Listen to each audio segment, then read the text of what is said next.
I do find statues of Mao quite useful. 我在台湾的时候，我们大概1个星期1次打，但现在我大概40年没打过了。这是我夫人做的。外国人都觉得雷锋很好笑吧？因为这个故事都是假的，不是吗？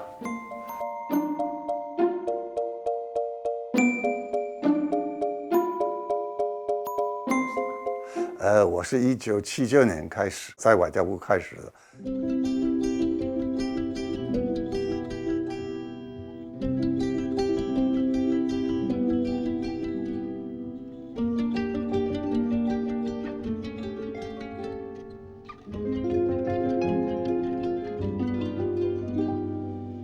然后从8年到现在已经是44年。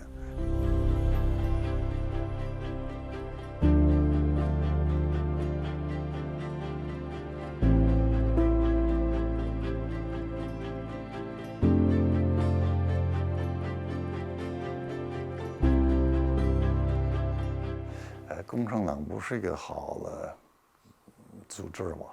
它很残忍了，他们领导人之间或者跟老百姓，给别人的待遇不是太不怎么好。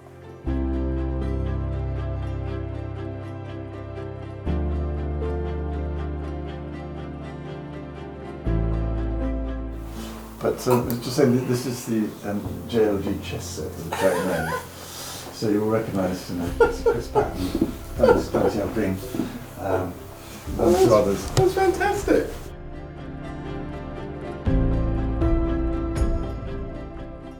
So you've spent, I think it's correct to say, most of your working life as a diplomat dealing with Hong Kong, China, and Taiwan. What would you say is the main takeaway experience you have of dealing with the Chinese government? Well, if I was to give the one lesson that I think everybody should try and take to heart, it is that you're not going to be successful in whatever field you're dealing with the Chinese, whether it's trade, it's science or culture, whatever, unless you understand the Chinese Communist Party, what it thinks, how it thinks, why it thinks that way, historically and culturally, ideologically. So I don't think that anybody dealing with China is wasting their time if they really go into some depth in trying to understand that. Do you think it's even true to say any longer that the Chinese Communist Party is a Marxist party? I think if you ask that question to Xi Jinping, he would say very definitely it's a Marxist, and he says that all the time. I mean, clearly it's not in line with what maybe Marx himself would have thought, but life moves on, and they've, and as they keep saying at the moment, they've fused together Chinese culture, Chinese thinking with Marxism to come up with their own 21st century version of Marxism. I think that's a fair enough statement on their part.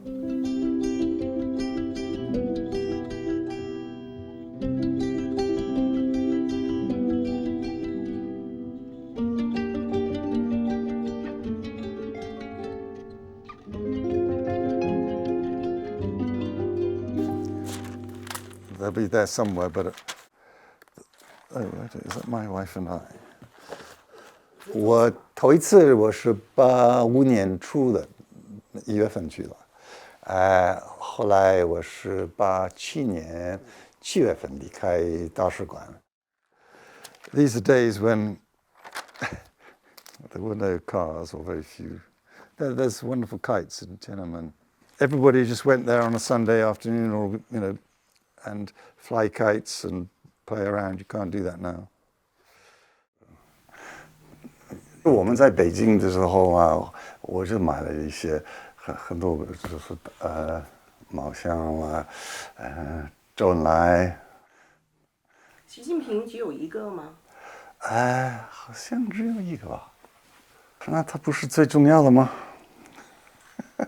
他是那个总书记呢，应该在中间。但是为了做一个平衡，你看这边有一个台湾的那个小的，还有那边就是天安门。为什么你把这个放在你的家里面？那可以说是有一点讽刺的想法了，因为我的工作都是谈中国的共产党做什么，在哪一方面，可能对我们国家的香港或者对提出一些问题啦，这是给我们一些问题，那我就把他们那个国家的一些事情放在那边。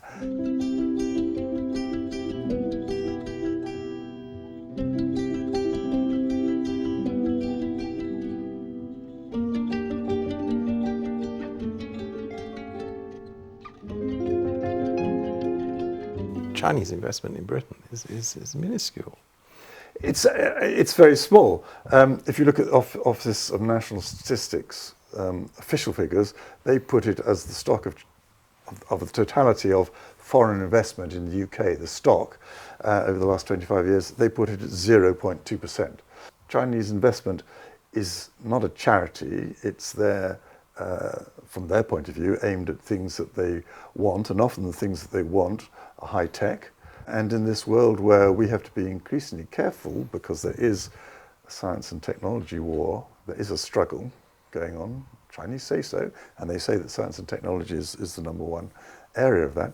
I think I put science and technology interference, as broadly defined as I've made it, as the number one threat.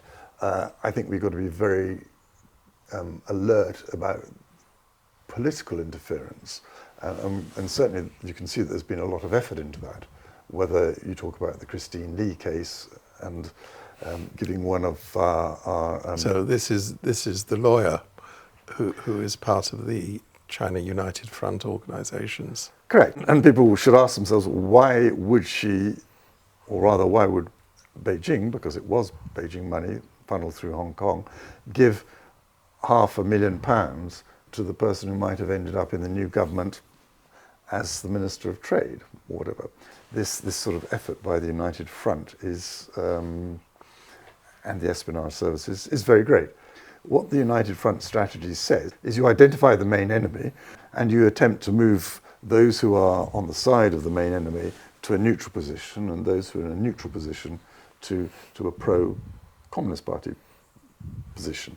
And this strategy is what they're playing out as they try to move the UK from the camp of the big enemy, and the big enemy in foreign affairs is America, and we're a close ally of the Americans, to a neutral position, and those countries which are, you know, undecided or have a foot in both camps, more to the Chinese Communist Party. But it's a real thing. I mean, it's people aren't imagining this. No. This is a very real strategy. If you're a Chinese Communist Party official, you will have in your annual objectives and for your annual evaluation objectives connected with United Front work, whether that's domestically in China or abroad. So it's a very real thing, and sometimes those who are brought to work for the United Front, I'm talking about foreigners here, might continue to work for the United Front in one form or other, or they might be passed on to the intelligence services. Well, that does bring us on to the failed spy case. These two British citizens who were originally charged with spying for China, and then the charges were dropped last year. Have you managed to disentangle what was going on there? Well, I mean, I think we have to say that they were neither acquitted nor found guilty, because the trial didn't go ahead. I am still somewhat puzzled by aspects of the trial. If the prosecution didn't feel that they had sufficient evidence that China was a threat, because unexpectedly the Deputy National Security Advisor didn't come forward with I think the very obvious point that China is a threat, then why did they simply not say, well, okay, we'll go out to other people, to other experts, and I believe you were one of them who was going to be called and in the trial. Get an opinion as to whether China's a threat or not, and then put that to the jury. Because in the case of the Bulgarian spies earlier in the summer, the judge specifically ruled that the jury was perfectly capable of ruling on whether a country was a threat or not. So I don't quite understand why they had to collapse the trial. Just go ahead. I mean, bluntly, the suggestion is that there was political pressure because Britain was anxious not to have bad relations with China, and the trial wouldn't have been in the interests of the British state in that context. I wonder about that. I mean, that goes right back to what we said at the start. Become more aware of the way the Chinese Communist Party thinks and operates. People spy. You know, the British spy, the American spy, the French spy, the Indian spy, the Germans do, the Chinese do. They'll sort of, you know, they'll make a noise about it and then carry on, because it isn't actually that crucial a matter. The other big issue, and it's one in which your position has been somewhat different from other, I put this in inverted commas, China hawks, has been over the new embassy which China is planning to build. You're basically saying, I'll paraphrase it, and you tell me if I'm paraphrasing it wrong, that people have got too excited about that. I think it's actually, in a sense, worse than that, that by being distracted by this big embassy, you're actually turning attention away from the real problems of interference, transnational repression, of putting prices on Hong Kong people's heads, or whenever someone at a university writes a paper on Uyghurs, or indeed something quite innocuous, but the Chinese don't like it, of taking action against it. That's really serious. They've actually managed to get people banned within universities for taking a view which is critical of the Chinese Communist Party. Yes. But as I always say, buildings don't spy, bully, or interfere. It's people that do that. Now, if we think the Chinese have got too many diplomats here, we are perfectly at liberty to restrict the number of visas. I would argue that we should go back to the system that we had for the Soviet Union and the Russians, where we had a ceiling on the diplomatic community, and if any of them were thrown out for behaviour incompatible with their status, then that ceiling came down. It was known as the Ratchet System. So every time someone was expelled for espionage or something, there was one less person or two less persons in the Russian system, which made it very difficult for them, and they hated it. So to go back to the embassy, is it big? Yes, of course it's big. I think if if they were able to concentrate their diplomatic presence in Berlin or Rome or Paris, you'd end up with exactly the same size. So I don't think that's the issue. The one serious issue is the telecommunications cables. And if GCHQ and the security service are happy that risk is acceptable, manageable, I think we have to trust our security services. And then you get to the risk of, well, this is going to be a massive espionage centre. But in a modern world, you don't spy from embassies. That's probably the last place you want to spy from, because it's a centre of attraction, protest. Are they going to take people off the streets, lock them and torture them in an embassy? Again, that's the last place you take, because there'll be protests outside. It is something that people, when I say people, I think particularly Hong Kongers, I agree. Are worried about. I mean, they've got bounties on their heads. They are literally followed around by Chinese agents in the streets. No, I accept all that, and furthermore, I'm entirely with you on all. All that is completely unacceptable, and the British government should be doing all in its powers to stop it. But the embassy is not very relevant to that. If the Chinese were to seize someone on the streets with a view to taking them back or whatever, I'm pretty sure they'd put them in a safe house well away from the embassy and any attention, and smuggle them out of the UK as soon as they can. They haven't done that for 127 years. That was Sun Yat-sen in 1898. 这是天安门1989年的一个纪念品。当时我不在北京，89年、90年的时候吧，但是一些同事他在那边工作，就把这个送给我。90年，我就是他外交部就派我到香港去啊。那么，所以我们1年1、2次都到北京去开会啊。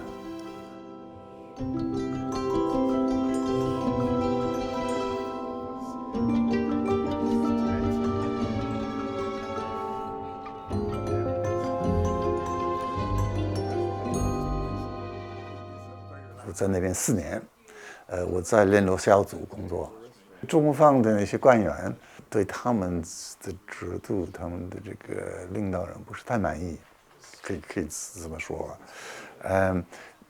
所以呢，当然在比较正式的情况下，他们不会说什么，但是当时有的时候还可以，你跟他们喝酒或者什么宴会或者什么，跟一个人谈话了，他可能会说一些比较批评李鹏或者什么人，他们很多就不太满意。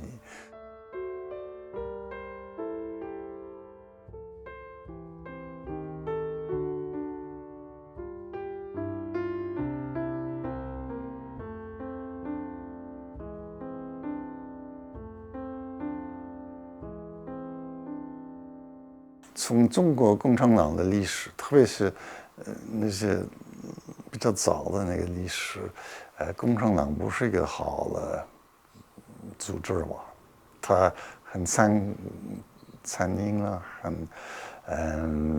他们领导人之间或者跟老百姓，给别人的待遇不是不这么好，跟现在不一样，但是很多想法、很多做法，其实还是跟以前还是比较近了。特别是习近平，他就是加强了这个共产党的那个意识形态啦、行为啊。And just on the subject, I mean, we did briefly talk about it, but just on the subject of whether Britain is assertive enough, I think a lot of people are quite mystified why, after all this time, Britain has still failed to even secure consular visits to Jimmy Lai, British citizen, been held in solitary confinement for over 5 years. I would expect and I would hope that we have, I'm pretty sure we must have, demanded consular access. And the Chinese are just saying, no, he's not one of yours. He's one of ours in China. Now, whether that of course doesn't necessarily hold up legally, but when does that stop the Chinese Communist Party? And let me just ask you finally, you've said, so this isn't a new subject, that you think it would be very inadvisable for you to travel to China. Mm-hmm. Why is that? Yes, because I've spent the last, since I retired, 2017 effectively, I've spent the last 8 years trying to, if I put it this way, draw the veil away from the cover that the Chinese Communist Party wants to put and to show it for what it is. I don't think they appreciate those efforts. When I did last go, which was 2018, a year after I'd last served in the British Embassy there, the Minister of State Security tried to recruit me. I said neither no nor yes until I got out of the country. Well, that's pending, is it? You know, they might be pissed off with that. If I went to China or Hong Kong, the chances of my reaching, landing in any trouble are very, very small. If I got that calculation wrong, and I have no desire to get it wrong, I have a nice family, nice grandchildren, I'm getting older, and there are things I want to do. And included in that list of things I want to do is not spending 3 years in a Chinese jail. So for those reasons, sadly, because I've spent most of my career in China, I've visited every Chinese province for at least a week, and I enjoy traveling around China, and I enjoy talking to Chinese people, and I enjoy everything, most things about China. It's now closed to me. That's great sadness. But. So your planned holiday in Wuhan is cancelled? It was never planned. I've been to Wuhan. Thank you very Several times. much. That's been wonderful. Thank you. Pleasure.